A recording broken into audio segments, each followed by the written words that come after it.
Liberia? Liberia speaks English.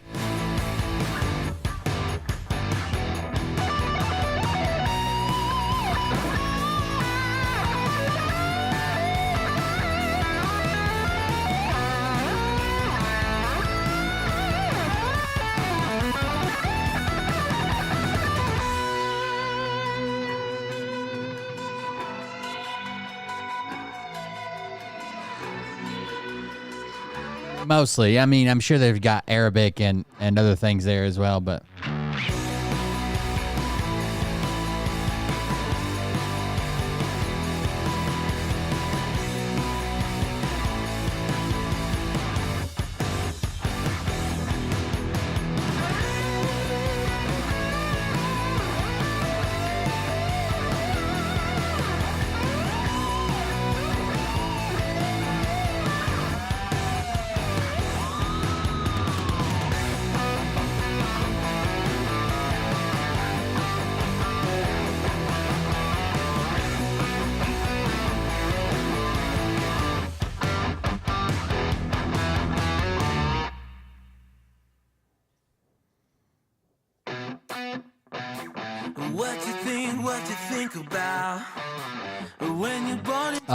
Guinea, Sierra Leone, Liberia, Ghana, Togo, all those countries there.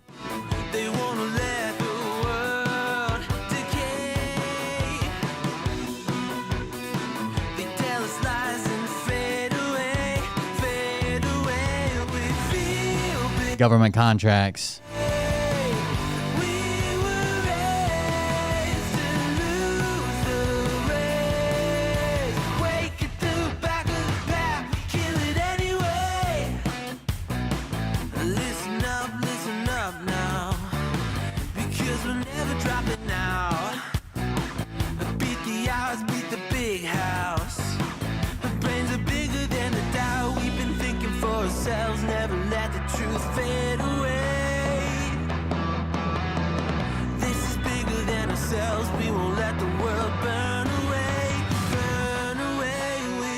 Thoughts and tariffs, President Trump.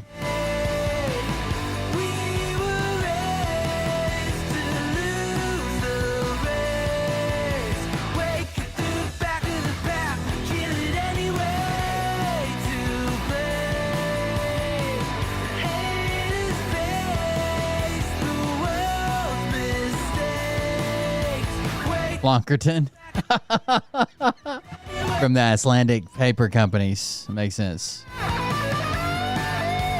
Oh, speaking of the Bible Thumper, Sage wanted me to come to his chat earlier today. But guess what? We finally got at the house. It took hours. And I was helping them, or trying to. You know, I don't really know their job, but I was trying to help. We finally are done with Starlink. We have Irwin Fiber back. Which is much faster, much better. Everything's better. I was dying. Starlink is not bad, but I had to run a cable from the Starlink. Like, it's probably 400 or 500 feet of cable, and something was wrong in the cable, and we had to reset it all the time. We were at the limit of what it could reach with its own built-in router, which is still really good, especially through a camper, right? Because a camper's like all metal. It blocks out signals. But it just sucked. We were resetting it like probably 100 times a day. I set up a wireless access point. It would just kick off all the time. And now we got Starlink. And it did kick off once, but it was kind of my own fault. I guess when the flood happened, they closed all of our accounts. So when the internet guy was there, he's like, I'm going to call and have him turn it on. And I was like, okay, I'm going to hook all my stuff up the way it was. Because, like I said, I was using my router as a wireless access point. So I hooked it all up, whatever, and the internet was on. And it was on for like 2 hours. He messed around at some other houses that I knew for a fact people were living in and wanted it installed. Messed around at those houses, on in those houses. I locked everything up. And they left for lunch. There's two guys. They left for lunch, and we sat around for like an hour. And the internet was fine. Then it went off. I'm assuming when he called and turned the internet on, that was just like to check it and because I didn't have an account, they just turned it off because I had to call, re-sign up. They tried to charge me a $50 reconnection fee, but they waived it because I'm a flood victim. Yeah, just I finally got it turned back on. It took them like 2 hours just to flip a switch, but eventually it came back on. All right, now I can roll the intro. Hey daddies, it's me, the Linda Binda from TikTok. I wanted to make this video because I wanted to thank you for watching Cold Beer Confessionals with Will Bird.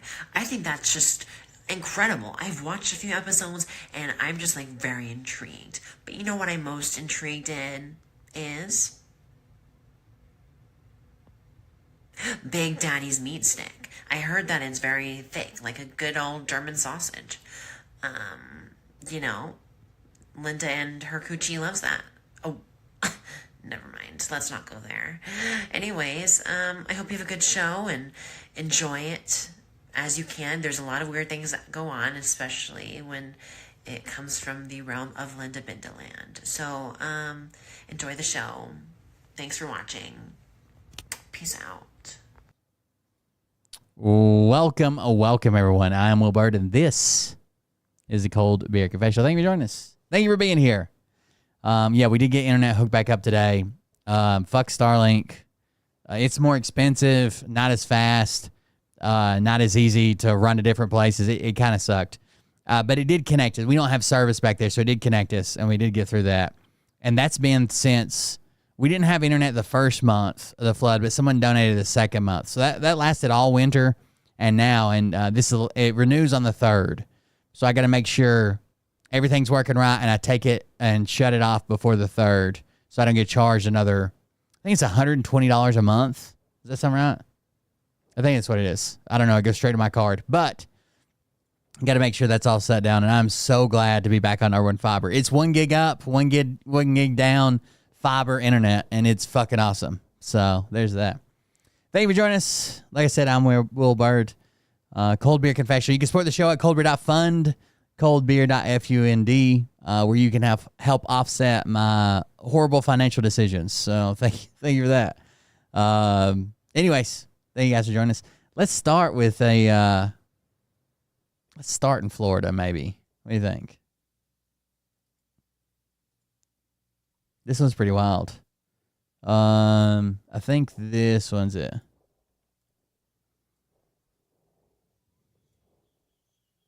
Give a damn. I'm glad for this Yankee nation. I do not give a damn. I do have a question. I only wish we won. How bad is it that I not only recognize this song, but I know every word to it?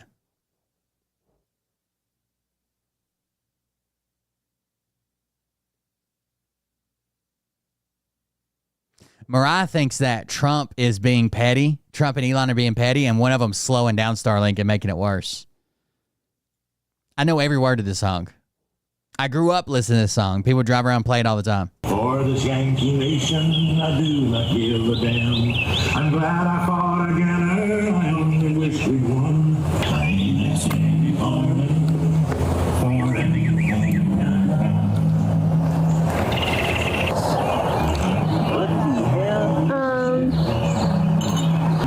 Jesus Christ. Hello. It's a very, very, very racist song. I can't hear you. I'm sorry. Oh, I'm a good old rebel. Now that's just what I am.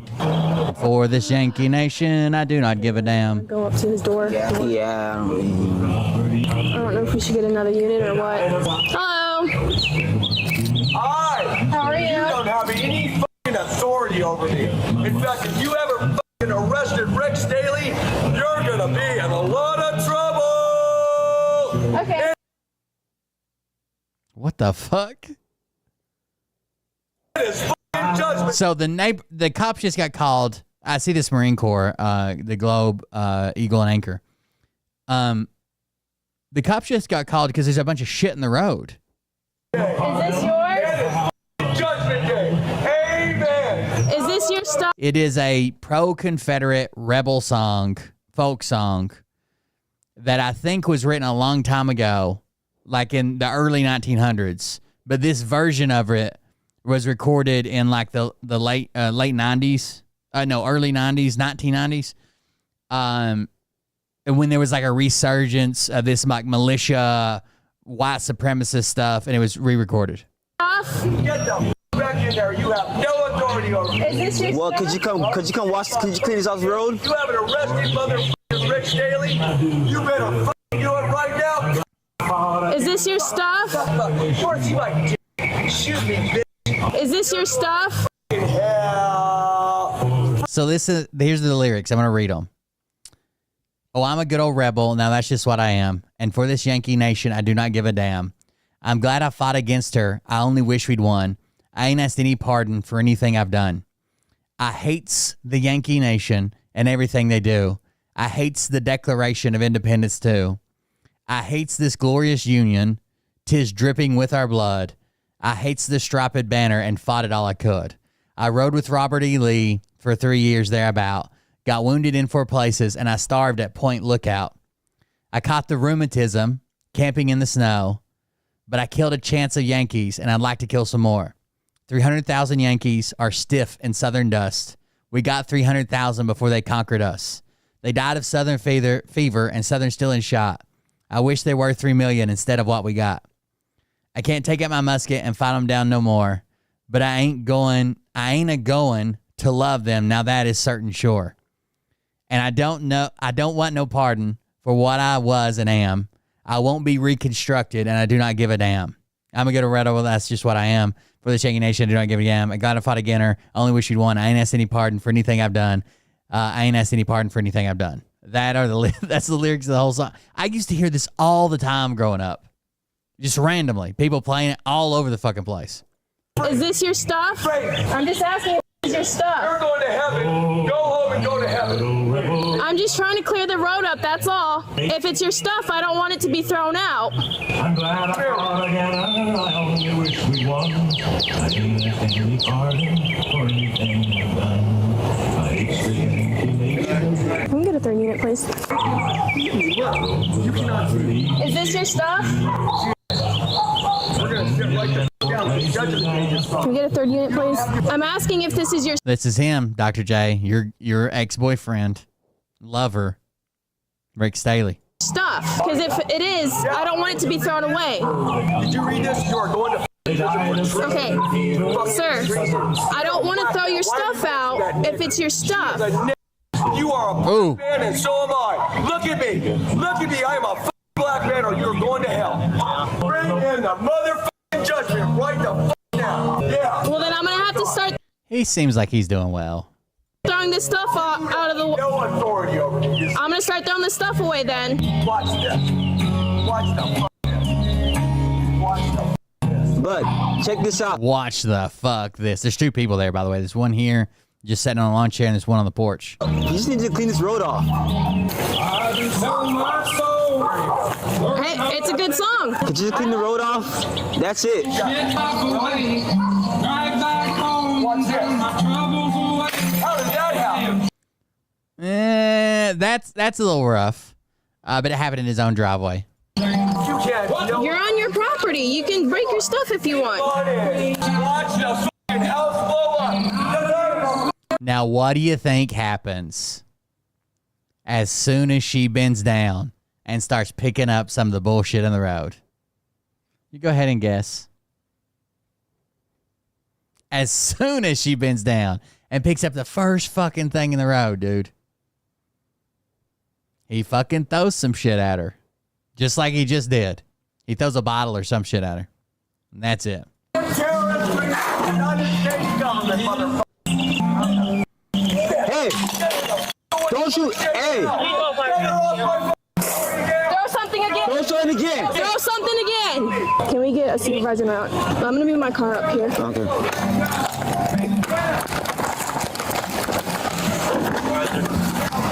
10-4, he's throwing stuff at us. Player Bravo 16, copy. 26 from town center. This is awful placement. They can't see this bush. The car probably already should have been up further to use it as some type of cover. They can't see any. There's a gigantic bush. They can't see anything here. This is all bad. Did he come out with a gun? I don't know where he came out. I can't even see him. Did he have a gun in his hand? Is that what he said? I don't know what he said.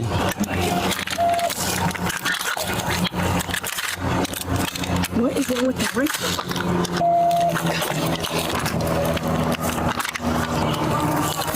He doesn't even get tased. Well, no, I don't think he gets tased. They bring in the tactical bobcat. Oh my God. She can't.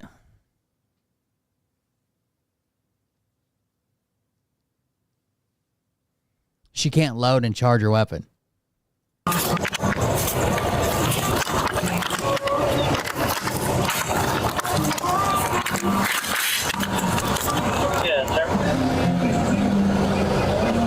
don't know if I should move my car up more or just keep it right there. Yes, this is a bad position. Dude, he could be in those bushes shooting at you right now. Or he has this truck here for cover, and you can't even get to it. Yeah, there's the wood line right there.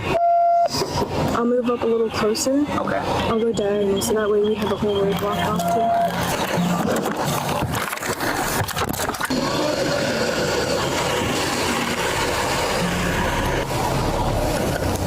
Bravo's 25.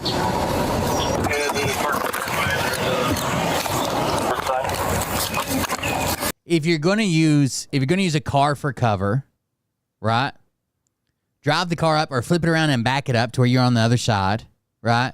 And put it in the middle of the road to where you can see the house, obviously. You can see the people in front of the house. You can see the house, and if they go out either side, you're not going to be able to cover the back by yourself. You're just not going to be able to. They might run out the back door. But at least you can see both sides of the house, right? Whether there's woods or bushes or whatever, you can see the front of the house, the people in front of the house, both sides of the house, and then the wood line. So you know if they go into the bush or the wood line or whatever.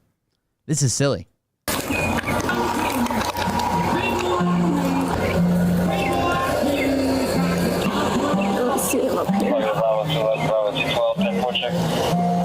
He could be standing in this bush, getting ready to fucking kill them all. Maybe we'll clear the channel for you. I'm going back.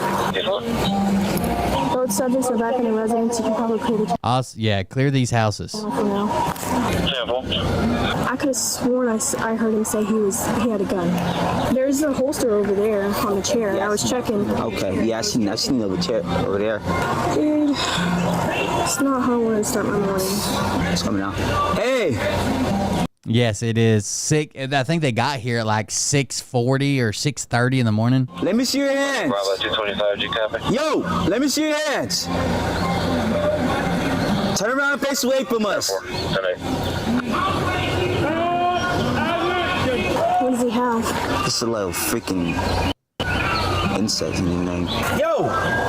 An insect. 205, we got one back out in the road. He's got something smoking in his hands. Oh, incense. Oh! So we got this one over here. I tried clearing up the road. He's yelling. He's like, don't come on my property. Borderline solving citizen. So I'm trying to clear up the road. I'm like, hey, is this your stuff? Is this your stuff? I'm just going to let them do whatever they want. It's their property, whatever.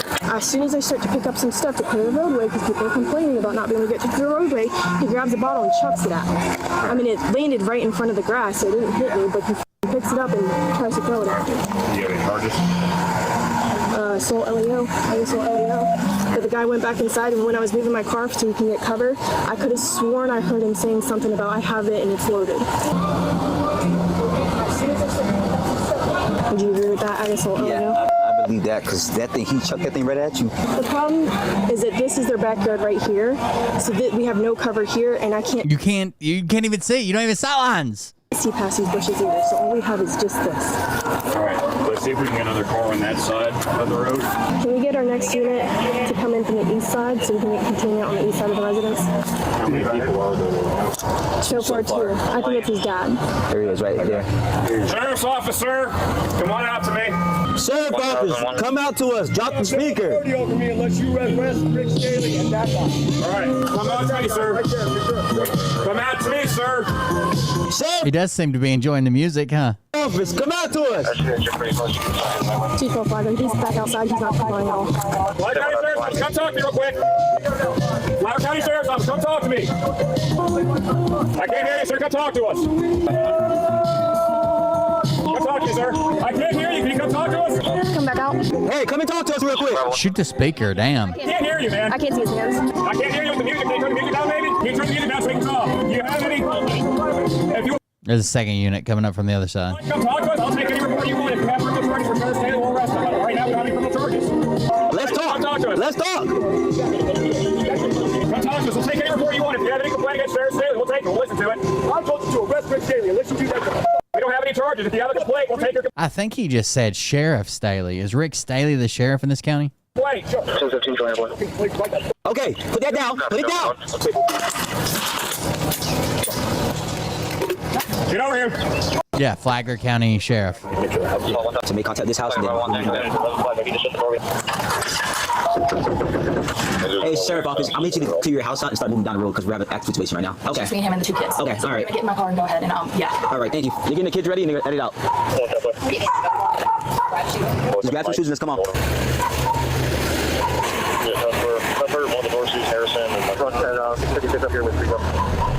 Officers hold their positions over the course of the next 5.5 hours. They're able to set up a perimeter around the suspect's entire 5.5 hours, 6 hours total, because they'd already been there for like 30 minutes. house, completely surrounding him with multiple armored vehicles. There's an open bar where you can see into the living room, but it's too dark in there. We have a spotlight, we're not able to see him in there. He's baiting us in there. Have an arrest warrant, search warrant for the resident of 90. Please come out with your hands up so we can resolve. Try that light, see the price up a little bit. Just try that spotlight. There's a tactical skid steer. You have him back up. Rick's got to back up. Hey, Rick, can you just back up where you were and just keep your light on and keep lifting up a little bit. They're waving something. They're waving. They're baiting us. Contact. Sheriff's office, stop right there. Sheriff's office, stop right there. Don't move. Do not move. Do not move. Sheriff's office, don't move. Sheriff's office, don't move. They call it the Rook. Going like mother. Get down on the ground. Down on the ground. This thing they're standing on, I believe, is it's like this, what would you call it? It's a bulletproof platform that the Rook, right, the skid steer part, brings into place. Hold on, I'll see if I can find a picture of it. Yeah, here it is. So the thing the cops are standing on is this. So the Rook thing comes and sets this up, and the cops can sit there. And then the Rook can set it down, move off, and do whatever. You can punch a hole in a wall or fucking bust out a window, take out a door, whatever it needs to do, because it's all armored, and now they're armored. And these are set. They've got glass in them, like little small windows to peek through. They've got shooting ports in them, and all the bullets, everything's angled to deflect bullets away.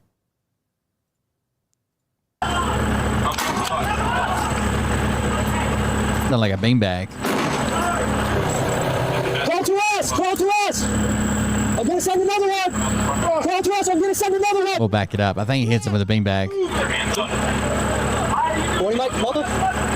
You can just barely see the arm, and that's when the shot was fired. Hits him in the stomach with a beanbag round. Get down on the ground! Down on the ground!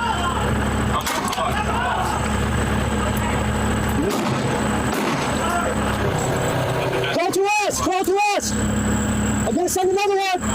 Call to us! I'm gonna send another one! Do it now! You're under arrest. Come out now with your hands up. You're going to hit again. Come to us now! I'm gonna shoot it again! It ought to be. The setups for this skid steer, I think I read it's like $300,000 or $400,000 for this up armored skid steer. You are under arrest. Come out now with your hands up. You're going to get hit again. You are under arrest. Come out here and we'll get you help. Come out here now with your hands up. See how it's just a platform? It's also up off the ground, like so it makes it easier for the Rook to move around. It's on like you can see it here. It's on these posts that stand up, right? Theirs might be modified differently. I don't know where this one's from, but same concept. Walk on to us now. Keep walking. Keep walking. Keep walking.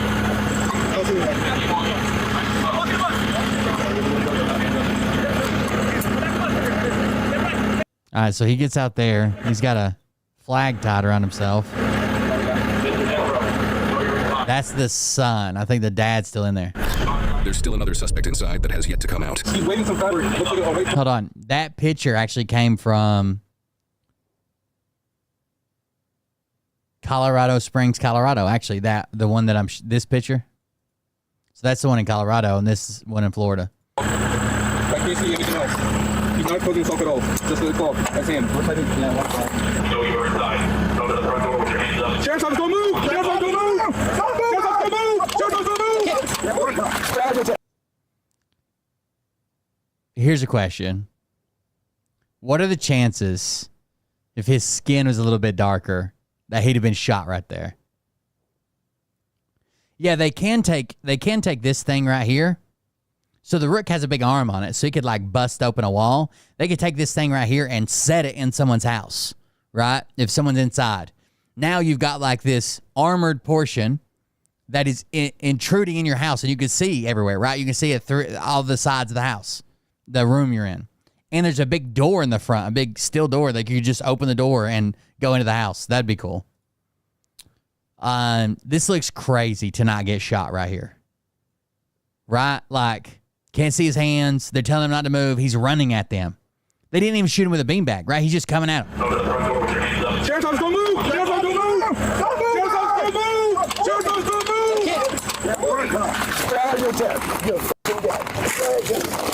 And he's screaming, "You're fucking dead." Like, what the fuck?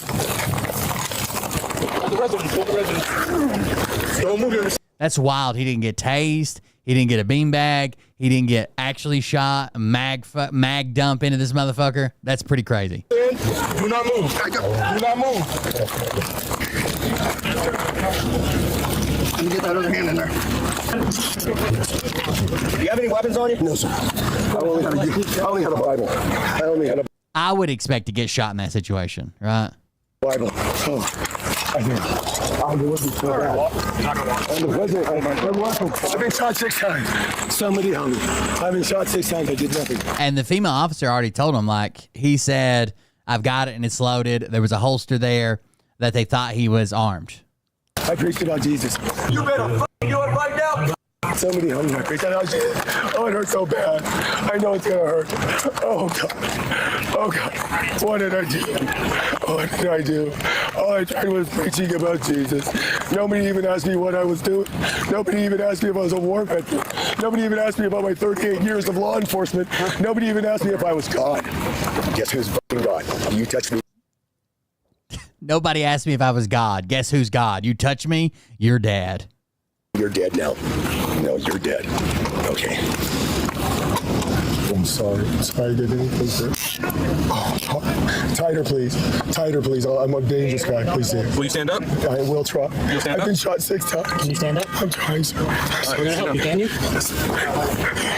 He's on some type of wild drugs or having a mental health episode. One of the two. He hasn't been shot at all. I got you. Just stay up, right? Oh, my God. He's God, and he's been shot 6 times. Stay up. Stand on this I'm foot. trying. I was shot 6 times. Any bombs in the house? Guns? Yes. Booby traps? Yes, I am the President of the United States. What about booby traps? If you call it Jason, sealed. Come on, stand up.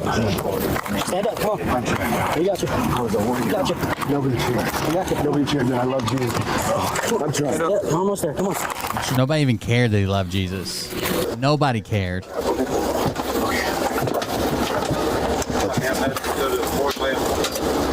I need you to sit up, please. I've been shot 6 times. What did I do?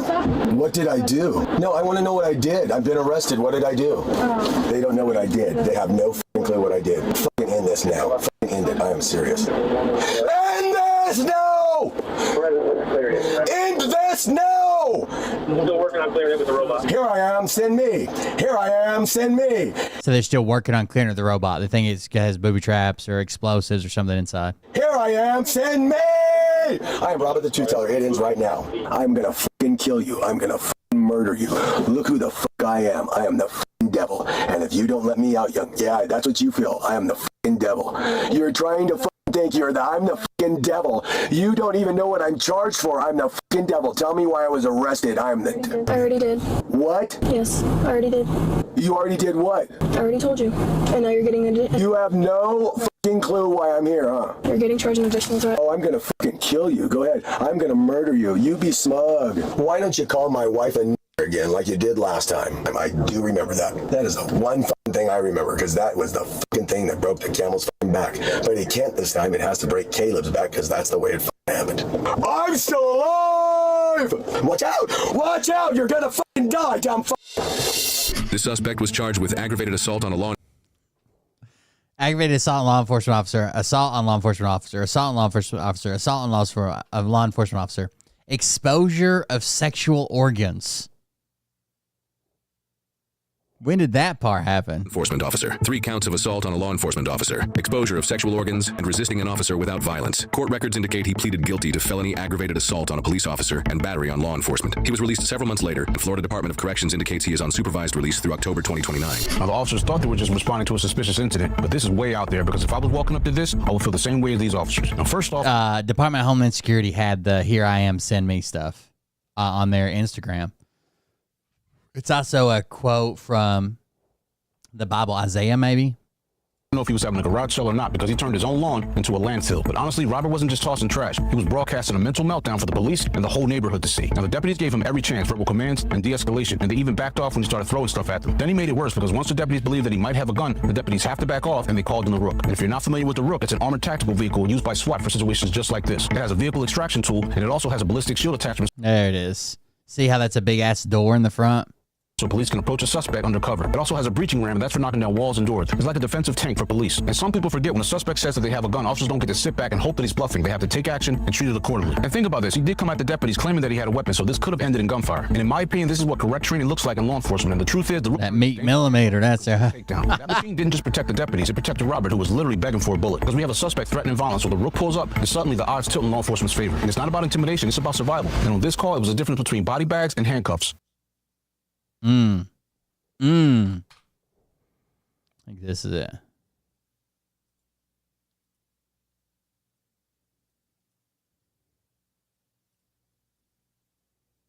There's a Bible verse I think about sometimes, many times. It goes, "And I heard the voice of the Lord saying, whom shall I send? And who will go for us?"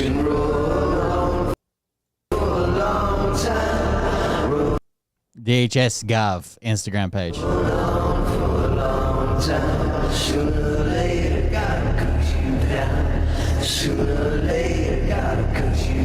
And I said, "Here am I.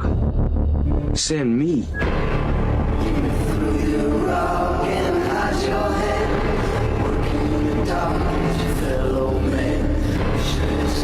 Somebody points out that Isaiah says this to God when God asks him to deliver a message. And the message is to the leaders of a nation that says your leaders are rebels. They've gone against God. They keep companions of thieves. All of them are taking bribes and demand payoffs, but they refuse to defend the cause of orphans or fight for the rights of widows. That was the message Isaiah was to use this in your recruitment video. To go fucking round up some farm workers is wild.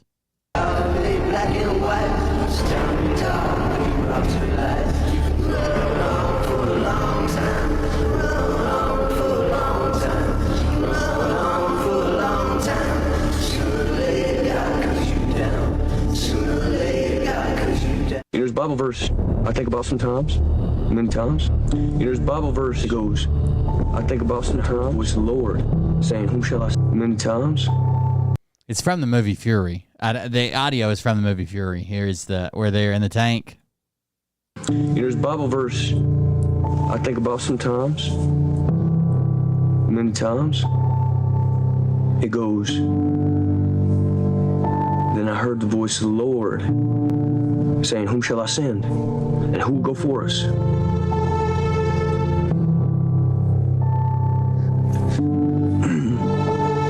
And I said, here am I. Send me. You guys seen the movie Fury?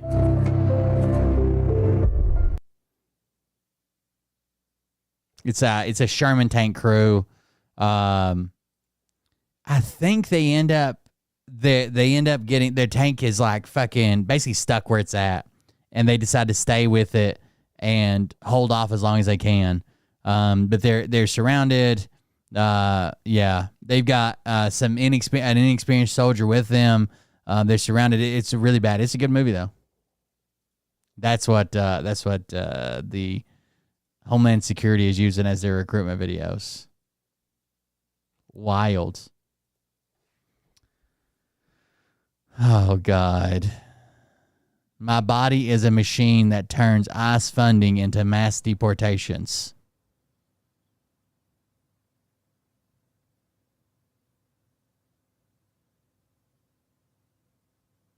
Star Stripes and shoes on. DHS is ending the shoe removal requirement at TSA checkpoints.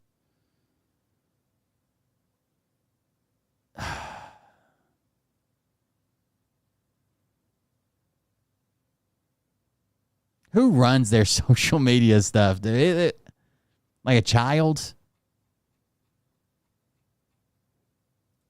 An angsty teen?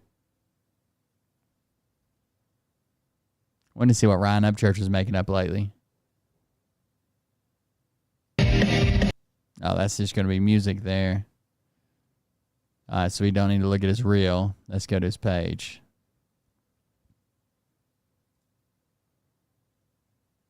Hey, I'm doodling. Yankee doodling.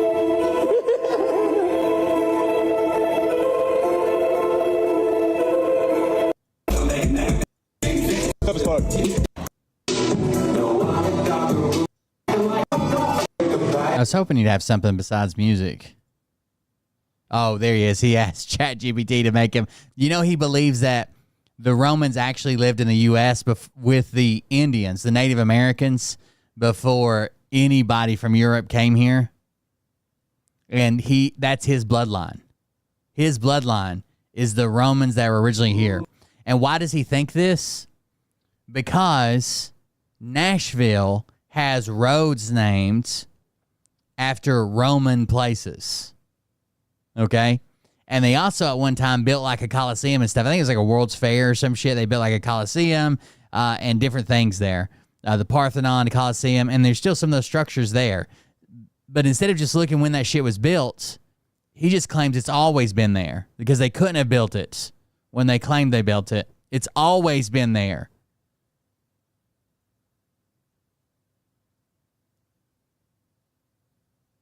We basically have two countries that have been fighting so long and so hard that they don't know what the fuck they're doing. Do you understand? So Ryan's quote for this video says, "Never piss off a mastermind who has good intentions." Trump is the mastermind here, in case you're wondering. We basically have two countries that have been fighting so long and so hard that they don't know what the fuck they're doing. Do you understand that?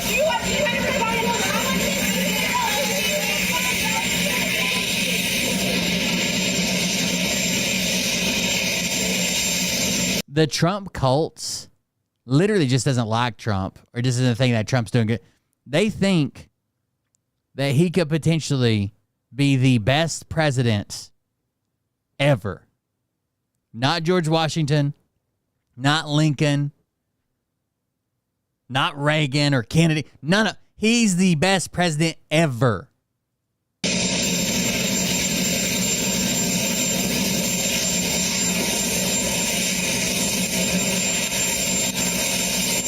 Yeah, we were talking about that in the intro.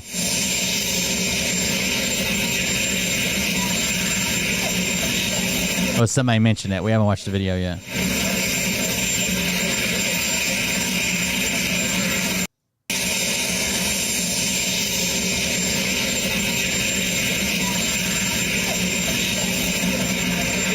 It's a poor salute.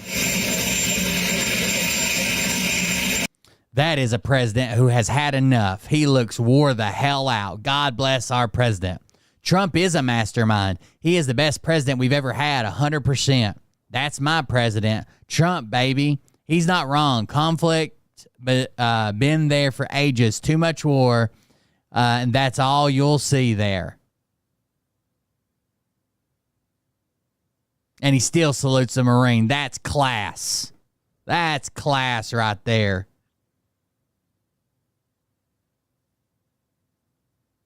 People are wild, dude. All right, let's talk about this. This gets brought up all the fucking time. This is, but Obama and Biden deported people all the time.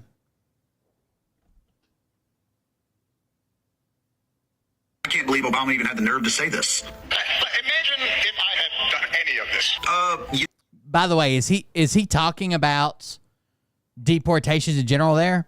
I'm almost positive we watched that clip, and he was talking about the bribes and the $400,000 planes and the trips and everything else, right?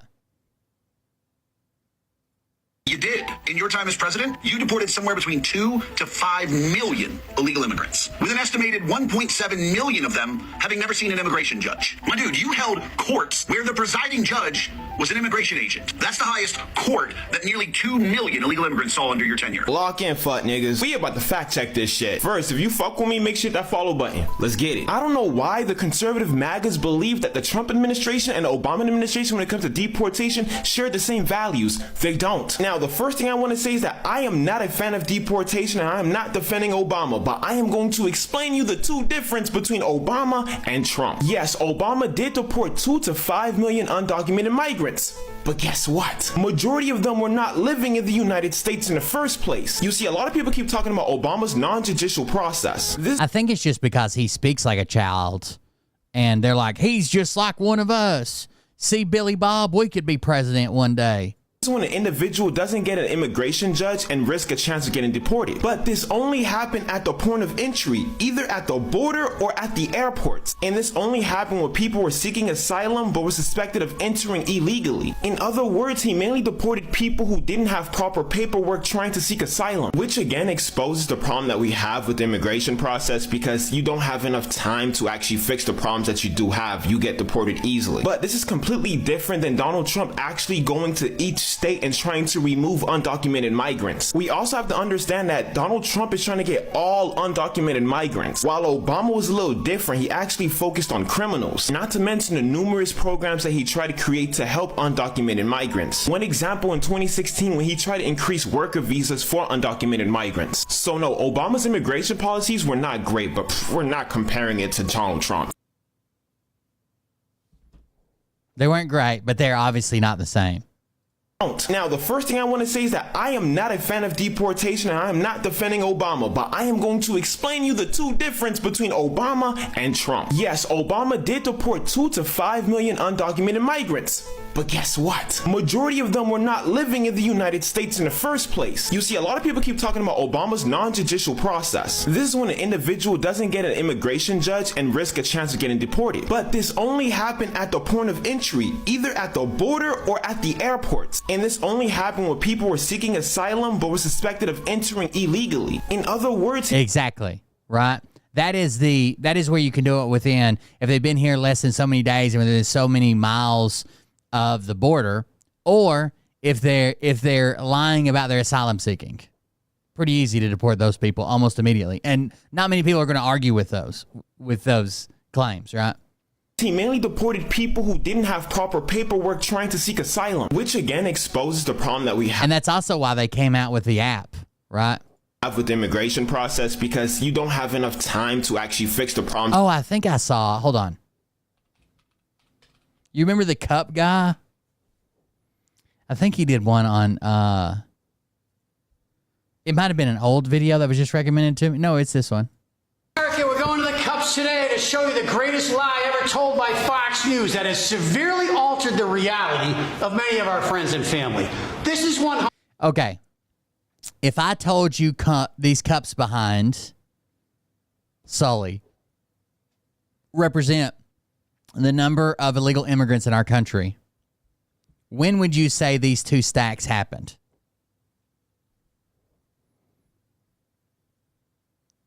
When would the Republicans like you to think that these two stacks happened? Because this one is 2 years into the Trump administration. And this one is 2 years into the Biden administration. Why would the smaller one be the 2 years into the Biden administration? America, we're going to the cups cups today to show you the greatest lie ever told by Fox News that has severely altered the reality of many of our friends and family. This is 100,000 undocumented immigrants, and according to the Department of Homeland Security, in this pyramid right here, I have 116 cups, which shows 11.6 million undocumented immigrants in the year 2018, 2022. The number actually went down. 18 in the middle of the Trump presidency. The reason it's not newer data is because we don't have newer data, right? It's 2018, 2019, 2020, and 2022. When this lie was hatched, multiple times from Tucker Carlson to Laura Ingraham to any of their guests, they started talking about an invasion of tens of millions of migrants. And they're telling you that yeah, it's an invasion. That hundreds or 20 million or 100 million or whatever they're fucking saying just came over here. We have no idea. Coming in this nation. And that is the narrative how it's created and pushed up, forming a reality in people's minds. But the actual truth is, in 2022, in the middle of the Biden administration, according to the Department of Homeland Security, I have 110 cups, which is 11 million unauthorized immigrants at that time. As you can see with your own eyes, it is a lie. There are fewer unauthorized immigrants in the middle of 2022 than... It was the same, right? That was, what was that called?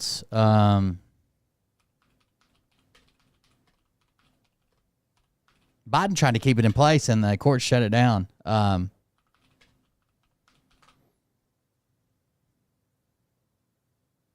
42. The Title 42 policy that closed our borders. And the Biden administration wanted to keep it on even longer, and the courts are like, no, the pandemic is basically over. We can't keep turning people away under Title 42. Than they were in 2018. But they've told you that tens of millions have flooded over the border. As many as 20 million people can be here, and yet we can't find them.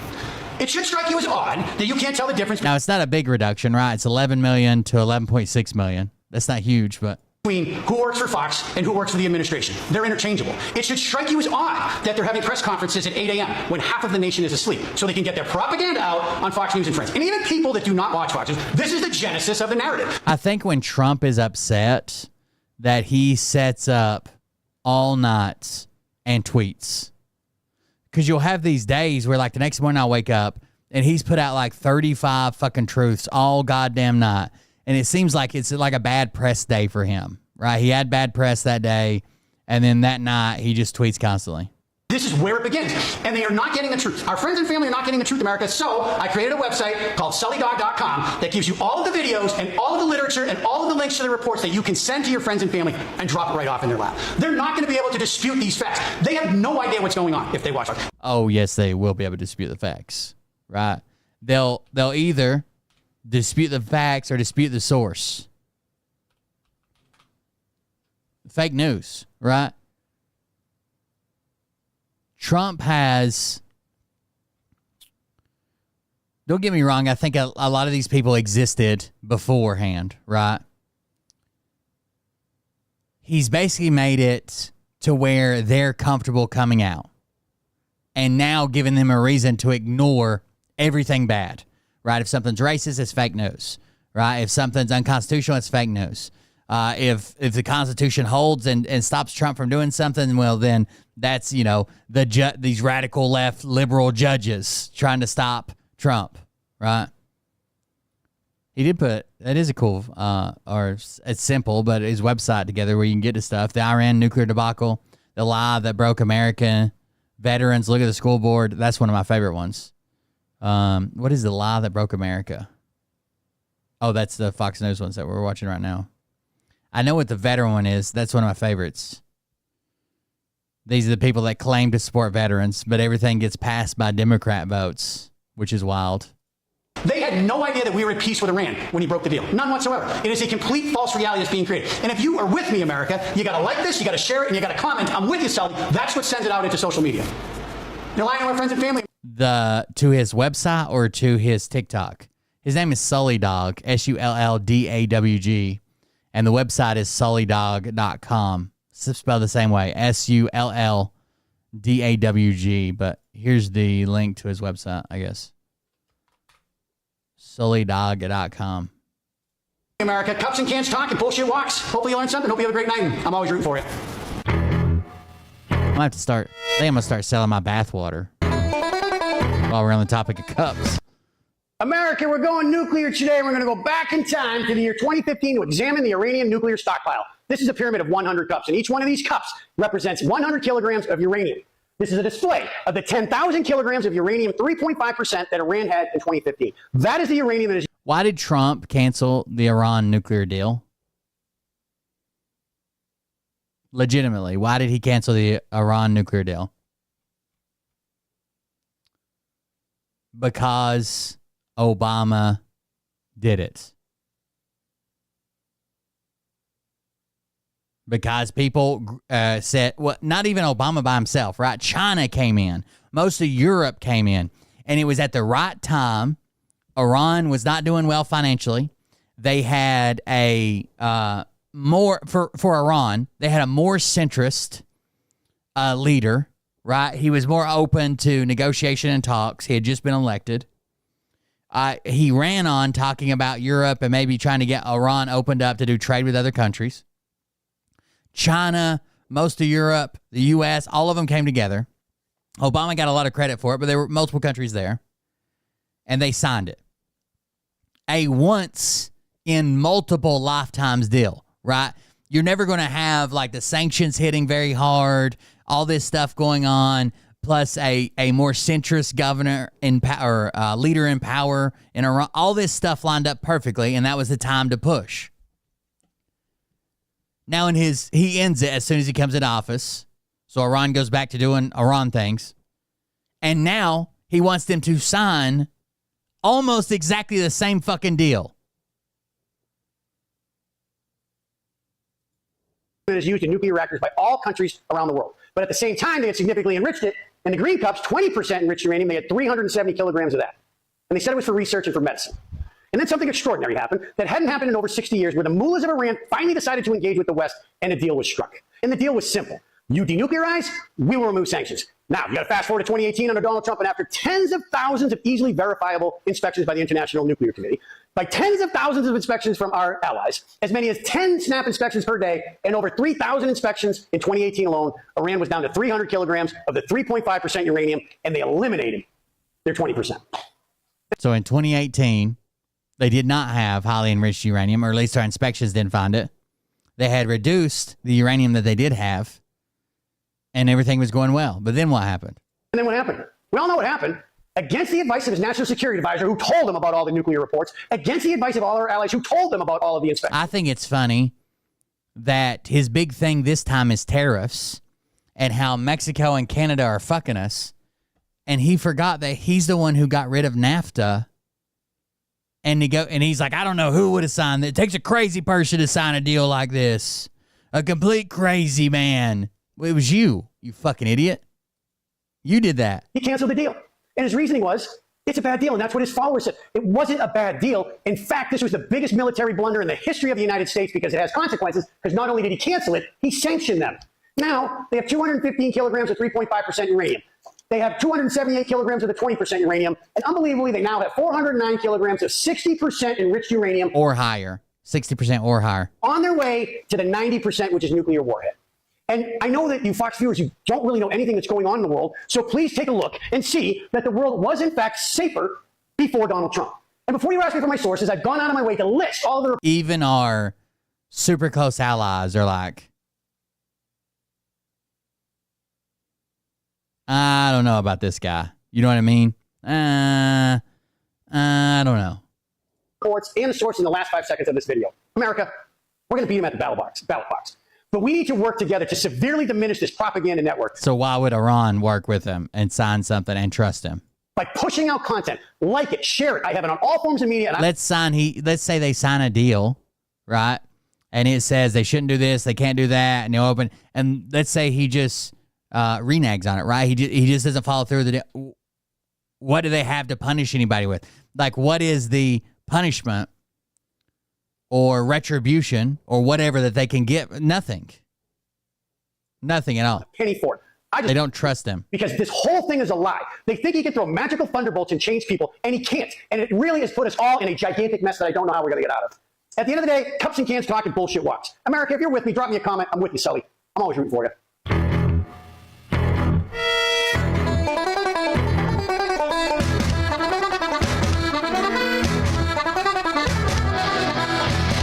I do like Sully. America, we're going nuclear. We haven't checked on his videos in a bit. America, we're going to the cups to show you how Fox News describes situations in America to its audience. On the bottom, on the ground, I have 500 cups. And each cup represents 1 square mile of the city of Los Angeles, which is roughly 500 square miles. On the top here, this one yellow cup is the area of the unrest or the riots in Los Angeles. And yet, its viewers and its network will tell you that the city of Los Angeles is on fire. Nobody wants violence, but we understand that this area is actually smaller than when the Lakers win the world championship. There are people watching the opera around the corner, and yet you will help them describe a situation on the ground that clearly doesn't exist. This is designed to show you that Gavin Newsom has lost his state. When Gavin Newsom is clearly right, whether you like him or not, the Marines do not belong here. Next up. On the bottom, I have 500 cups. Each cup is worth 10,000 people this time, and that shows you what 5 million people would look like, and that is the total for the No Kings protest around the nation, 5 million people. And at the same time when that was going on, the Army Parade, the highest estimate I could find, 250,000 people.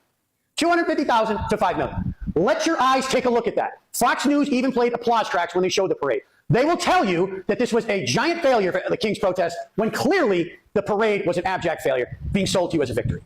There's no difference between Fox News and the World Wrestling Federation. You need to take pause and realize that there are 50 people, almost 50 people, working for the administration that were Fox News. My friends and family that I go back listen to this all the time. 2.5 hours as the average viewers per day, 8 hours a day for the core conservative, and we wonder why none of us can agree on facts. And it's because Fox is a propaganda network and you need to turn it off and just watch local news. Cups and cans talking, bullshit walks. I call bullshit once again. Hopefully you learned something. Hopefully you have a great day. America, we're going to the cups to always to the cups. I don't think you can hide this data. The problem is when you show it to someone who is a Trump worshiping piece of shit, right? They're like, it's fake. I like that person that was in here the other day and chat, and they're like, I have a degree in statistics, and you can make any number say anything you want.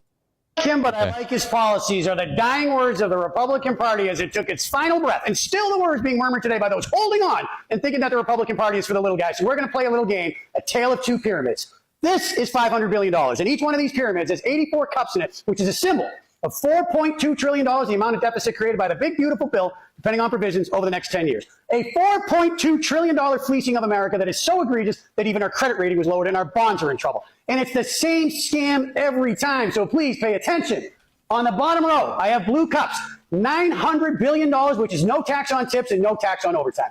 And on page 1 of the Republican playbook, they dangle a little bit of money and hide behind the blue-collar worker while the rich people fleece us. It is the facts, and it's been going on for decades. This is the top-tier tax bracket. 60 years ago, there are 77 cups here, which is a 77% tax bracket for the richest Americans, now lowered to 37%. While keeping their write-off, they managed to lower their taxes by 52%, and in that same time frame, America, the little guy has gone from 20 to 22. When they say tax cuts, they're referring to the richest people. They have managed to shave off all of those black cups over the decades by hiring and putting people into Congress that are beyond incompetent. Do you think Marjorie Taylor Greene, Lauren Boebert, Byron Donalds are serious people? Their job is to pass tax cuts. That's all they do. You wonder why we wanted a state tax. You can see with your own eyes how the richest people in America manipulated the tax code, and now they want to pass off their wealth, bypassing the U.S. Treasury, while attaining their wealth in the American economy that you and I support. That's the Republican Party, and here is the scoreboard. Same amount of money, $4.2 trillion, $4.2 trillion. The red cups, Infrastructure Act, they voted no. They vote no on infrastructure and yes on tax cuts. You don't think we needed bridges and roads and hard hat jobs? Yellow cups, Inflation Reduction Act, giving money to civil servants during the pandemic, lowering prescription drug costs. Hard no, it's not a tax cut, doesn't even rhyme with tax cut. The green cups, Chips and Science Act, investing in Silicon Valley, that's all that they're talking about right now, and actually giving away our technology. Hard no, we can't do that even though interest rates are low. Worst of all, the PACT Act, giving veterans permanent benefits for life. The PACT Act. The fucking PACT Act. Holy shit. If we can't support anything, we should be supporting the PACT Act. 1,000%.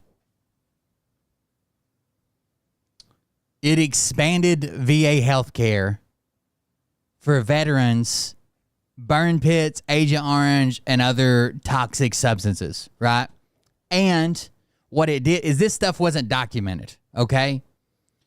You didn't document that you had to burn shit at your base for a 4-hour shift and that there could have been certain chemicals that could potentially cause lung cancer or something later on in life, right? That's just not something the military documented. So it did presumptive coverage. If you were in the country at the right time at the right bases, and this could have been one of your jobs, and you're telling them, I did do this, and now I've got anything from like fucking lung cancer or thyroid problems or even IBS. They say, okay, we're probably going to assume that this affected you. Which is how they already treat combat-related stuff. And it expanded that coverage to where people could get coverage for all the way back to Agent Orange in Vietnam. And it should, right? We fuck around with a bunch of crazy shit that's not going to be documented well. But you can just look at cancer rates and shit like that and tell something happened. That they don't have to requalify for. 84% of them voted no. Sooner or later, you're going to have to take a look, and it shows you that the Republican Party is pandering to the richest people in the world, and it's a fact. And if you're the person that... Oh, here's a better way to explain it. So the PACT Act adds more than 20 new presumptive... It's expanded now, again, till I think like 35. 20 new presumptive conditions related to burn pits and other toxic exposures. This means... Shit, what did I do? This means that if a veteran has one of these conditions, okay, and was exposed to the relevant substance during their service, the VA will presume the condition is service-connected, which simplifies the claim process. Before, you would have to have a doctor try to become a fucking psychic saying, oh, well, yeah, you did do this, and you got this disease 10 years later, or 15 or 20 or 30 years later. Now I'm going to have to write a letter that basically says, I think that these two are connected, and fight like hell to make to get the VA to approve it. Now they're like, okay, if you got one of these illnesses and you did this thing, those are probably linked, even though it took 10, 20, 30 years to manifest. And say, I voted for this. You look foolish because you're getting your ass kicked and you should sit on the bench. Would corporations change the definition of full-time in order to let workers take advantage of no tax on overtime? I don't think that's possible. Overtime is pretty standard, right? It's more than 40 hours in a week. They tried at one time to pass that they could do 80 hours over 2 weeks, so you could work like hell. Like they could work you 60 hours one week and 20 hours the next week and not pay you a dime of overtime. And they just have a shift that does the opposite. When you were working 60, they worked their 20. Right, and they tried working that in, but I don't think corporations are out for the little guys. Send Dr. J the bathwater I'm purchasing, no problem. I've actually been sending her samples. She's one of my taste testers. Actually voted for was to have honor students picked up on their way to school. Thank you very much, say nothing. Rob. Where is your dignity? Why are you not speaking out? You can no longer act like this isn't happening. Lactose intolerant is a big problem in this country, and we must acknowledge the facts because veritas, truth, it matters. And sooner or later, you're going to have to say to yourself, they're lying to me. Because they... So just like I told you, some of the people are pissed, like pipeline workers, oil rig workers. My job, when I worked out on the road and we did shutdowns, the factory or plant shutdowns, power plant shutdowns, they're pissed when they found out the limits on the overtime. When I worked on the road, I made more on overtime than I did on my regular time. Because you're working 7/12s, sometimes more than that, right? 84 hours a week on 7/12s. That's 44 hours overtime and only 40 of straight time. So the people that would have really benefited from the no tax on overtime are just going to limit out, right? They're not going to benefit. The 12,500 and 25,000 if you're married or whatever, they're just not going to get it. Are lying to you. And you still pay all your taxes. It's just a write-off up to 12,500, 25,000, whatever, once you file taxes. All going to pay a price. We are not giving up. And Democrats, you must acknowledge that our fellow Democrats in Congress are laying it down every single day and fighting the good fight. We found out this on the road, that for most people, depending on what tax bracket you were in and depending on how you did your W-2, is that the one you fill out when you get a job? Yeah, W-2. Or W-4. It doesn't matter. W-4, I think. Depending on how you fill that out. If you worked 6/12s versus 7/12s on my paycheck, and I was making a lot of money. I was making these. I was probably making, when I left GE, I was probably making over $30 an hour. Okay? And the difference between 6/12s and 712s ended up being like $65 because of how much tax and overtime was on it. It wasn't really worth it. Like, there's $65 is nice, but why the fuck not take a day off to get shit done and go to the doctor if you need to and do laundry and buy groceries or whatever you need to do while you're living on the road. It just didn't make sense. But some jobs, they make you be there 7 days a week. And the tides have turned. We should be optimistic because everybody has had enough. We will destroy them in the next election, which is coming up. You must do your work. You cannot sit back and say nothing. You present the truth right to their face. You think John F. Kennedy went around speaking nicely to everybody? He went right at them with the truth like any good Massachusetts Democrat would, and that's what we need to do. Sooner or later, they have to come around because they can't live a lie forever. Cups and cans talk and bullshit walks, and we call bullshit. Hopefully you learn something. Hopefully you have a great day, and I'm always rooting for you. I don't like him, but I like his. I do like Sully. He's a good guy. The Republican Party, as it took its final. Then I got this one was pretty funny. I can't stay here long. Mariah said the water's fucked up at the campground. I gotta get it turned back on, but I did think this one was funny. The guy making fun of Senate hearings. Did you guys see this?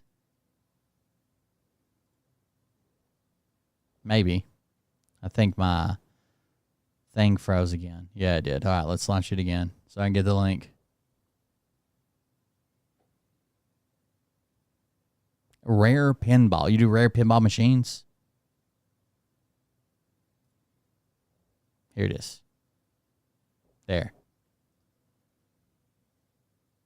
The answer to Senator, the United States Navy is the largest. It is the largest and most powerful Navy in the world. And I understand why you continue to try to undermine the United States military. That was not what I was asking. Let me repeat the question because those congressional hearings that are a complete clown show. You obviously do not understand. Did you or did you not take $1.3 million in federal funding and purchase a yacht for yourself? Yes or no? Senator, whether or not you want to believe it, the United States Navy is the largest and strongest Navy in the world. So, of course, they're going to purchase various types of sea vessels in order to serve in the line of duty. Okay, I'll be more specific. By the way, all that stuff just lasts for 2 years. Everybody knows that, right? All the stuff for us, for regular hourly workers, the tips and the overtime, that's for 2 years. That's it. And that is in order to protect and defend the American people. I'll be more specific. This was not a sea vessel used in the line of duty. This was a $1.3 million yacht used by you recreationally in Forest Lake, Minnesota this July 4th weekend. Was it not? Senator, if you're asking whether I, along with millions of other Americans, celebrated the 4th of July. Oh, that's not what I'm asking. The answer is yes. I celebrate the 4th of July with my family. No, you know that's not what I'm asking.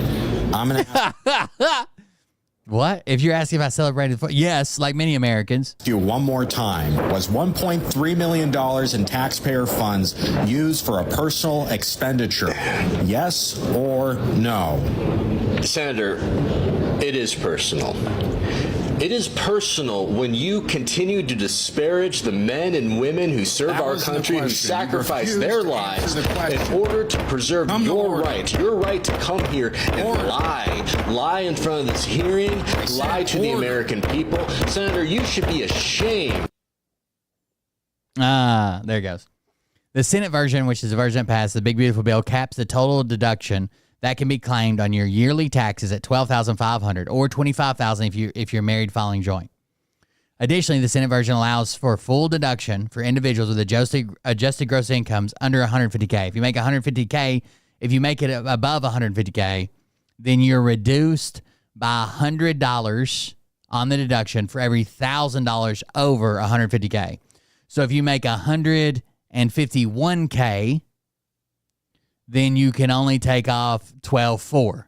$152K, you can take off $12,300. $153K, you can take off $12,200 off your taxes, but it's capped there. Unless you're married filing joint, then you're at $25K and a $300,000 limit for joint return. And apparently, it says that it's going to be retroactive. Now, having been signed into law, the no tax on overtime revision is now in effect and retroactive to January 1st, 2025. Because it doesn't happen weekly, it's going to be everything you file on your taxes right now. Okay? So it'll be for this tax year. So anything you've made from January 1st the whole time will be tax-free. 12.5,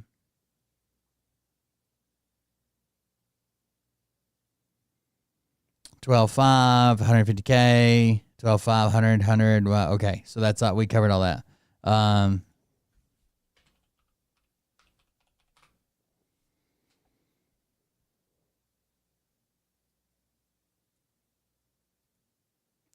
No tax on overtime provision within the One Beautiful Bill will expire on December 31st, 2028. So I guess 3 years technically. Yeah, 3 years.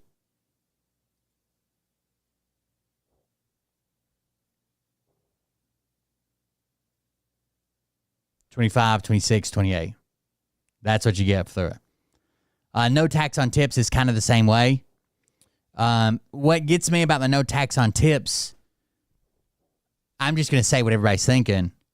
Do you guys think that waitresses are reporting all their tips?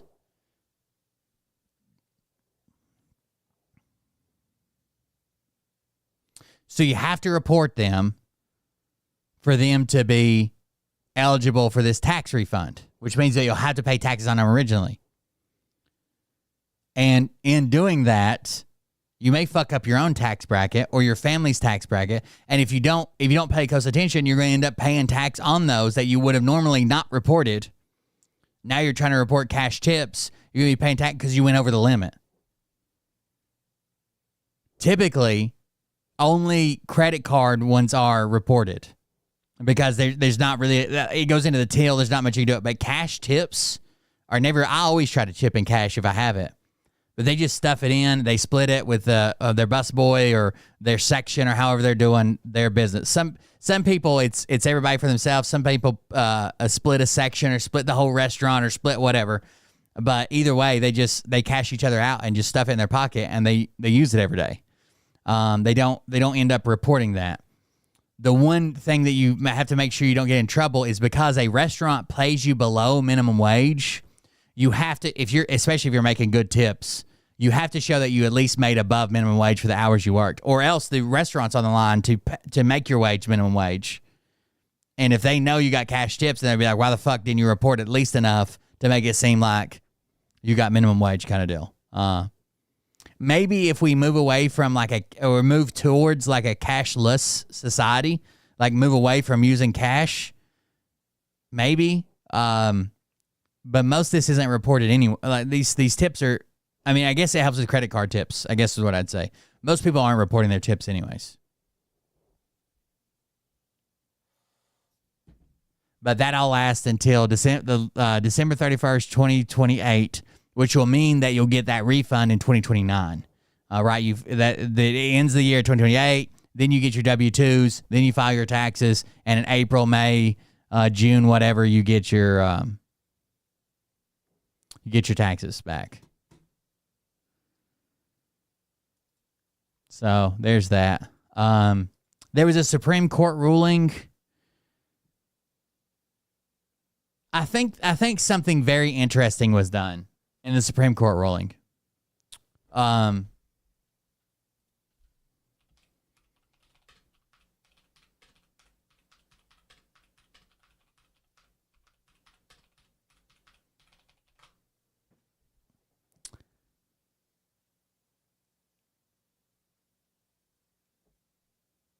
I think something very interesting was done in the ruling about Trump laying off and getting rid, basically shuttering government agencies, right? Closing them down. And I know some people are calling this a loss, but I think something is interesting here, okay? I think it was Jackson and Sotomayor were on opposite sides, right? Jackson was against this, and the other one was consented with it. But they basically told two different stories. Jackson said, you can't just lay off these people and shut down agencies that are set up by Congress. Okay? You can't do that. Congress sets up these agencies. They have to keep working. This would be like if Congress sets up an agency to inspect something and they have to have 500 employees to inspect it, and you reduce it to one employee. Technically, it's not closed, but are they going to be able to do their job? No. So effectively, you shut them down. And that's what Jackson says. On the other side, she says, hey, they're not actually laying people off. They're coming up with plans to potentially downsize while following all applicable law. What is all applicable law? Well, Congress sets up these things. Congress sets up these agencies. Congress gives these agencies what they're supposed to do, who they're supposed to go after, what they're supposed to inspect or do or run or whatever. And Congress sets their budget and everything, right? The president does not do that. So it feels like what they did was they said, okay, you can't just start laying off workers. That's not what you can do. You can't just lay off fucking workers. What you can do is come up with plans to potentially do this while following all applicable law. And because we sent it back to the district court with this stay, because we sent it back to this district court, that district court gets to decide now whether you're following that applicable law. So it's not like the way I read it. Now, Trump could do any fucking thing he wants and then face the consequences later or whatever. But the way it reads is one liberal justice said, hey, you can't do this. You can't just lay off people and shut down an agency. Congress is in charge of that. And the other liberal justice, who both wrote opinions, the other liberal justice says, well, you can make a plan, but it's got to follow all applicable law, including the power of Congress to set these agencies up, to staff these agencies, to fund these agencies, to man these agencies. And if we are saying you have to follow all applicable law, you're just making plans right now. You're not firing people. You're just making these plans. These plans need to be submitted to that district court, and that district court gets to figure out if you're following the applicable law. So they can't stop him across the board from making a plan to downsize. But his plan to downsize doesn't need to go further than the planning stage unless it's following applicable law, right? And the plans get to be reviewed, and Congress gets their say in all of that.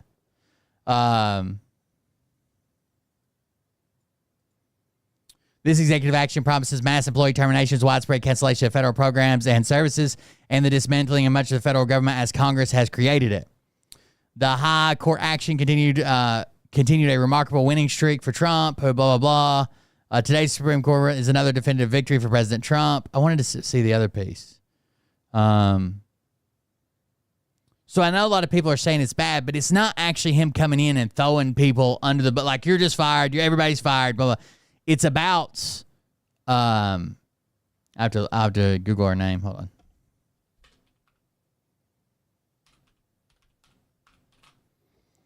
I think they did an interesting thing when being on opposite sides of the ruling, and they almost had like a back and forth, right, to where they could both say their piece on both sides. I thought that was interesting.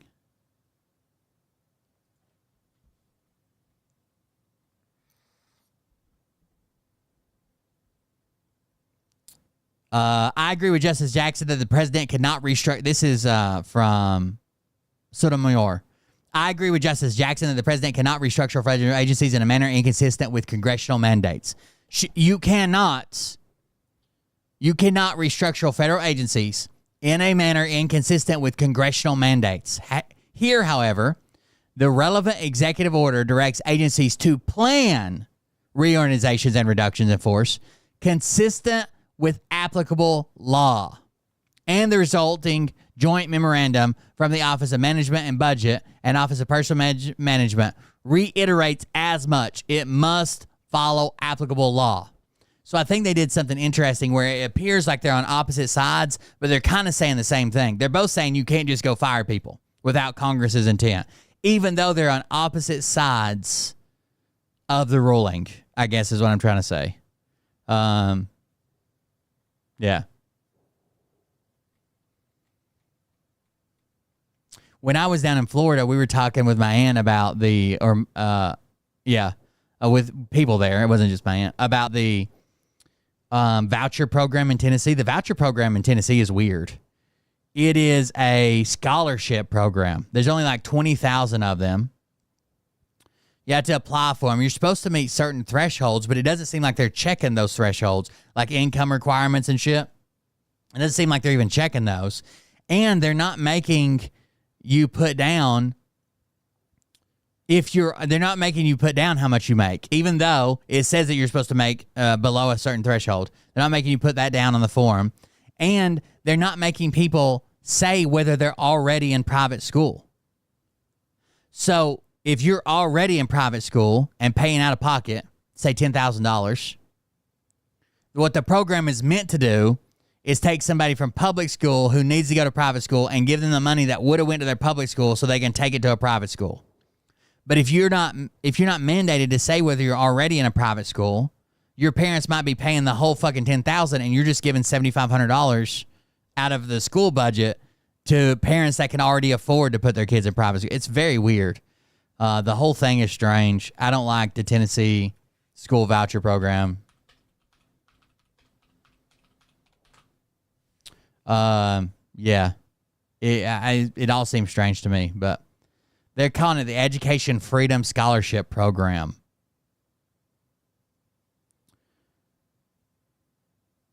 It seems like it's a way to take public money, right? Money from the state, money from the federal government that would be used at our schools and get those to turn it into private money, right? For-profit private schools. And the people that are making this money are the private schools, and the people that are going to suffer are the public schools where the vast majority of all kids have to go to.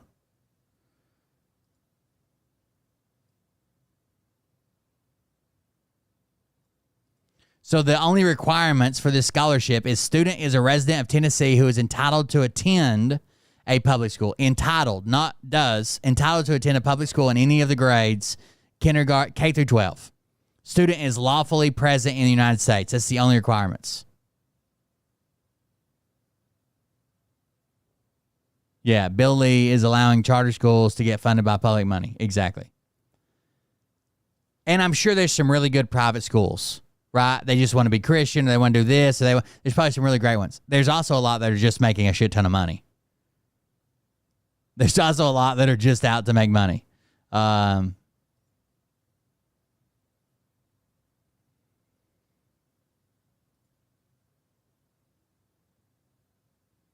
The only requirements for a private school to accept these funds is if the school is in Tennessee and it's a category 1, 2, or 3 private school. I think that's all of them. I don't know. The program seems to suck in Tennessee. I don't know that you can make a good program without hurting everybody else's school. Not every kid's going to be, let's say another 10% of kids can go to private schools, right? When we're talking about all the kids in public school, let's say another 10%, let's say another 20% can go to private schools. The parents can afford it, the voucher helps them, and they go. What about the 80% that are left in public schools that have lost all of this fucking funding?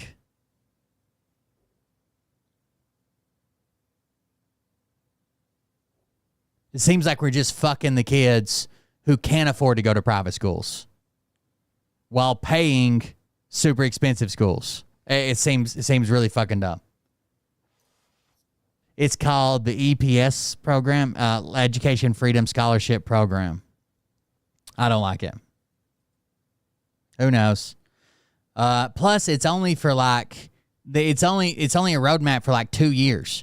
So let's say your kid's in 6th grade and they go 6th grade and 7th grade under the scholarship program. There's no guarantee that the scholarship program is even going to exist when they're in 8th grade. At least that's what I read. It's only been funded so far or laid out for like 2 years. And they hope that they'll pass like a further one to keep your kid, but you don't know. It's very weird. We were talking about it because my aunt does really well for herself, and her kids are in a private academy, which one of their kids is fixing to go back to public schools for a sports program for like I think it's like last 2 years of school, but they go to a fancy school, a fancy private school. But yeah, that's why we were all talking about it. I don't know. What do you guys think? It would be amazing to me if the thing that actually wrecked Trump's presidency was the Jeffrey Epstein thing. Our Will Summer wrote a fantastic piece for us about it. You should go and read it and sign up and subscribe to his newsletter because it's dope. Lots of MAGA influencers very upset. We have Roger Stone going against Steve Bannon on this, which I don't fully understand. Like, wait, which side is Roger on? It's like a war of all against all. Trump looks bad because it's the kind of thing where he can't say anything about it because nothing he says can make anybody happy. So he's got to just sort of be quiet, I think, and let Pam Bondi take the hits. I can't believe people are still talking about this. The guy's a creep. For him, and hope it goes away. I don't know. I mean, somebody dug up April 2021. Don't let it go away. Tweet from JD Vance. Remember when we learned that our wealthiest and most powerful people were connected to a guy who ran a literal child sex trafficking ring? And then that guy died mysteriously in jail, and now we just don't talk about it? Yeah, JD, I remember that.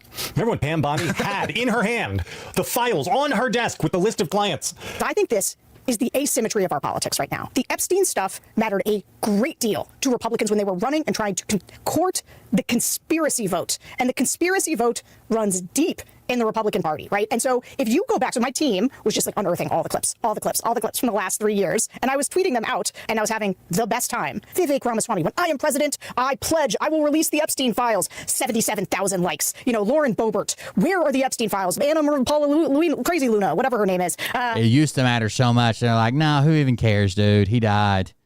You know, there's just all of them have them. They released the Epstein files. JD Vance tweeted about the Epstein files, and in this his sort of effete way, like, what possible reason could the global elites have to keep this a secret?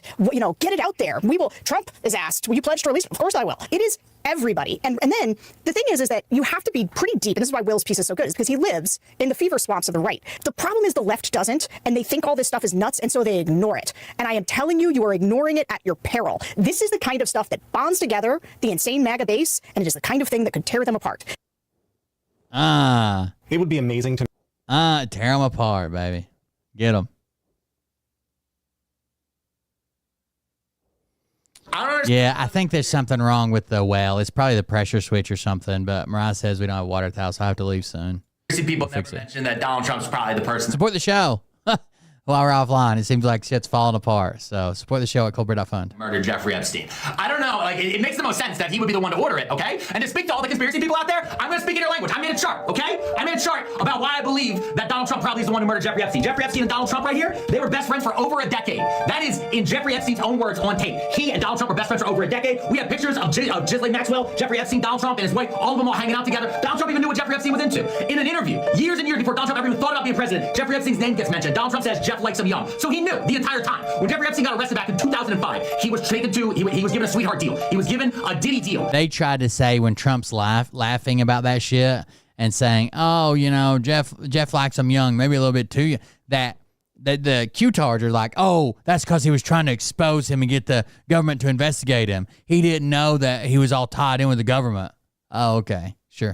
Where they only took him for solicitation. Who gave him that deal? Alex Acosta. Alex Acosta, after doing this deal, became Trump's Secretary of Labor in 2017. That's right. In 2019, Donald Trump was looking at getting a new Attorney General. And Alex Acosta, they talked about making him Attorney General. But that's when it came out that he gave Jeffrey Epstein this sweetheart Diddy deal. And then Alex Acosta had to resign. Meanwhile, Donald Trump had to go find a new Attorney General. Who did he find? Bill Barr. Bill Barr knew Jeffrey Epstein because Bill Barr's dad worked closely with Jeffrey Epstein back in college and all this shit. It's all connected here, okay? So, Jeffrey Epstein gets arrested again. He's thrown into a federal penitentiary. That federal penitentiary is overseen by the Attorney General and the President through the Federal Bureau of Prisons. The FBI, the Department of Justice, they seized 10,000 hours of video. They got it in 4K. There's a list, a blackmail list, all this different stuff, right? And then suddenly, Jeffrey Epstein shows up dead one day. And everybody's saying in the FBI, like, it's a suicide. But everyone's like, that doesn't feel like it. It doesn't fucking feel feel like it. It doesn't fucking feel like it. Meanwhile, we fast forward a few more months. Ghislaine Maxwell gets arrested. What does Donald Trump do? He goes into a press conference and he says, I wish her well. And then she never fucking talks. She never talks. She could have turned state's evidence against all these fucking people, but she never does. She stays quiet because she knows what they did to Jeff. Now, 5 years later, here we are. We're in Trump 47, take 2. Suddenly, we got Pam Bondi and Kash Patel and Dan Bongino. These two did podcasts talking about the Epstein list all the fucking time, about how when they get power, they're gonna release the Epstein list. Pam Bondi said that the Epstein list was on her desk. She was waiting to clear it. And now they've gone and said that it doesn't even exist anymore. That there's nothing there. There is no evidence. Case closed. Jeffrey Epstein, he did it to himself. And now Donald Trump's out here saying, oh, we should be talking about Epstein. We should talk about all these other different things. Also, meanwhile, same cabinet body, new cabinet, RFK Jr., he was on the list. He flew on the plane twice.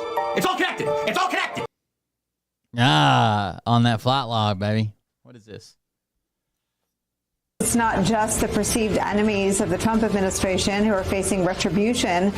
It's also friends of those so-called enemies as well. We first learned how friends of Trump critics were targeted in the purges underway at the FBI last month when the New York Times reported that a top deputy at Norfolk's field office, Michael Feinberg, was threatened with investigation and demotion because of his friendship with former FBI counterintelligence agent Pete Strzok. Feinberg resigned with the understanding that the retaliation he faced meant his... Oh, sorry, it froze. Peter Strzok, as he'd worked to create it at the FBI, was over.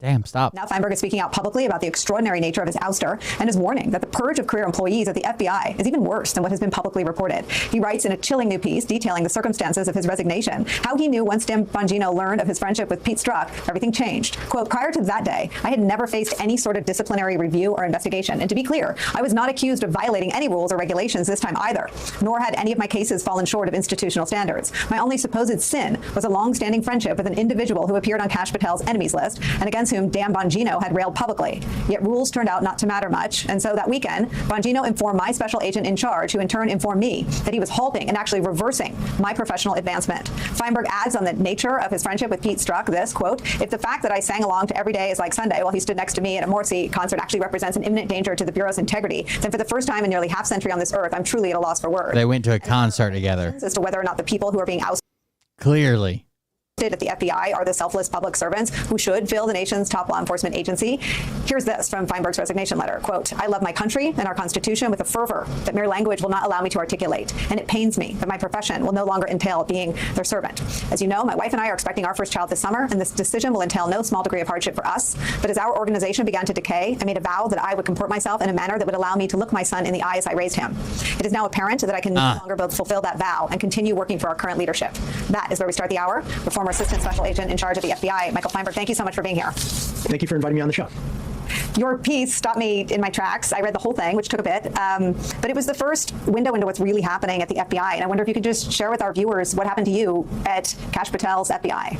Yeah, thank you for the kind words about the piece. It was actually rather difficult to write because the entire situation, as hopefully the tenor of the excerpt you just read signifies, was pretty heartbreaking.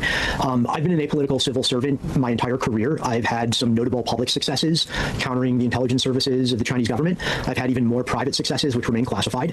And there's never been a complaint or criticism about the quality of my work or my professional comportment.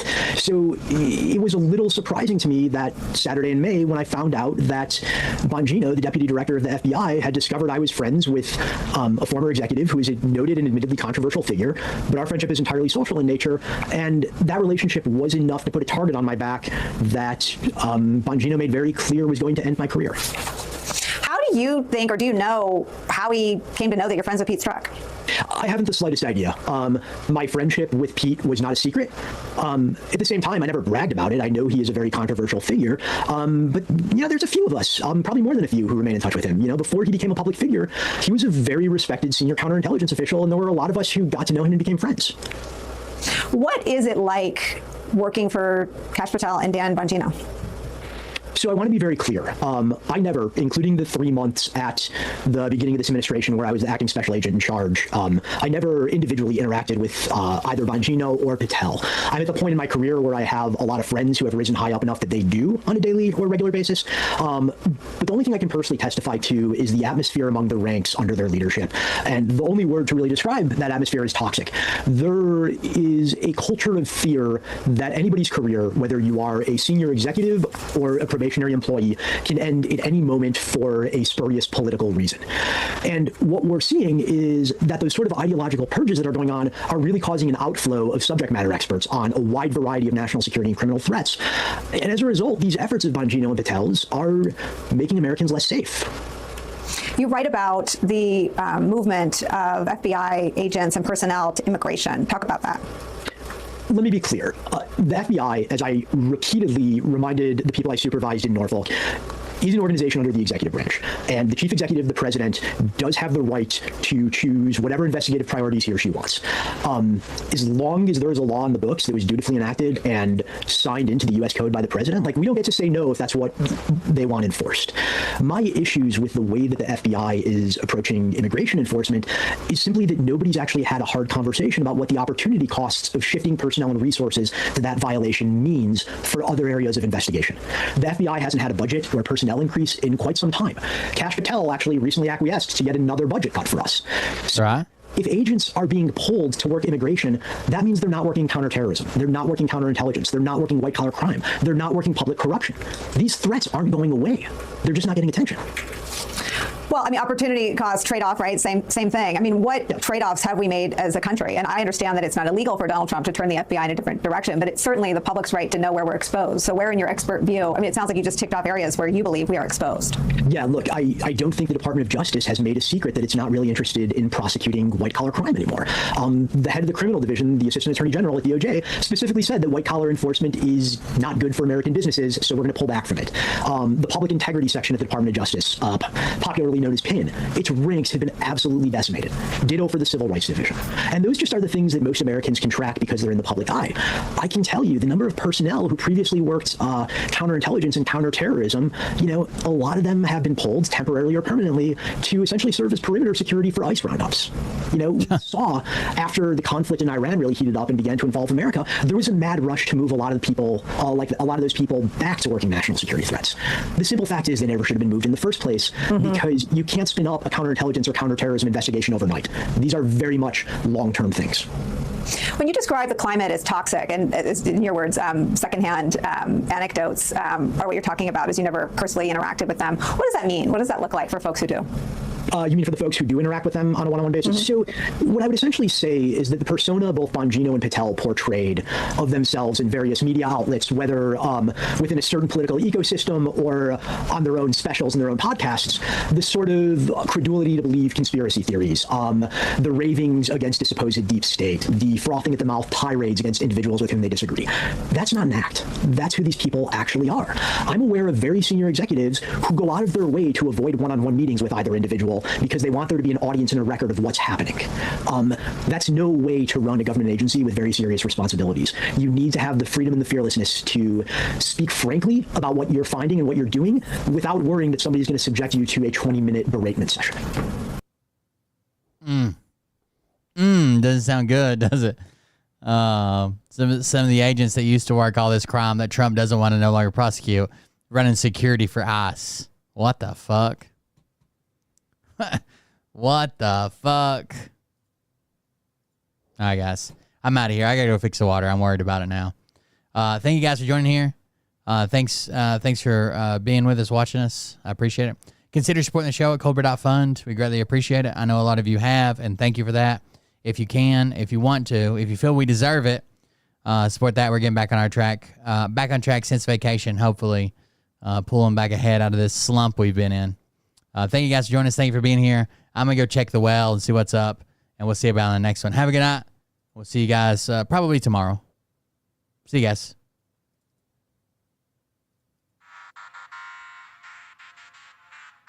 But I can tell you this about if this douchebag happens to see this I want a little civil war to break out. I wouldn't doubt it. fork and balls to call out the people on this planet. So they can crush it and then say, see how dangerous they are? They are, and telling the rest of the world who they are. You don't have the fork and balls. You don't have the balls. Okay, Scott. Here we go, I think I started some shit. Listen off, it's about to get lit. Get the place in the best, you know that stage is set. You better buckle up, cause you ain't seen none yet. Here we go, I think I started some shit. Piss 'em off, it's about to get lit. Get the place in the best, you know that stage is set. You better buckle up, cause you ain't seen none yet. And they say that I'm a lunatic. Well, listen, bitch, I came equipped with a quick wit and a 6th sense for the stupid shit. Where my true believers? Y'all need Jesus. Praise the Lord, head to the extreme. All these false fucking prophets who profit off of gossip. Worshipping drums, cocking, begging for a throat deposit. Swinging fucking meat hammers like fool in a thong. He's strapped to the shaft, eating his chest like he's King Kong. Starving for attention, I'ma make your gut burst. I'll be your huckleberry, I can quench that thirst. Baby eating lizard people, alien sex. What's next? Trump in a dress, fucking Flynn on his desk. A retard in a vest, climbing up 5G towers. Cause you told him if he did, he'd get fucking superpowers. Here we go, I think I started some shit. Piss them off, it's about to get lit. Get the place in the best, you know that stage is set. You better buckle up, cause you ain't seen none yet. Here we go, I think I started some shit. Piss them off, it's about to get lit. Get the place in the best, you know that stage is set. You better buckle up, cause you ain't seen none yet. I used to find clues too when I was high on shrooms. I found myself a tunnel that led to Jason Q's bedroom. Open his closet, I found some of his meat rockets. I strapped him to my shoes and then I flew through the roof.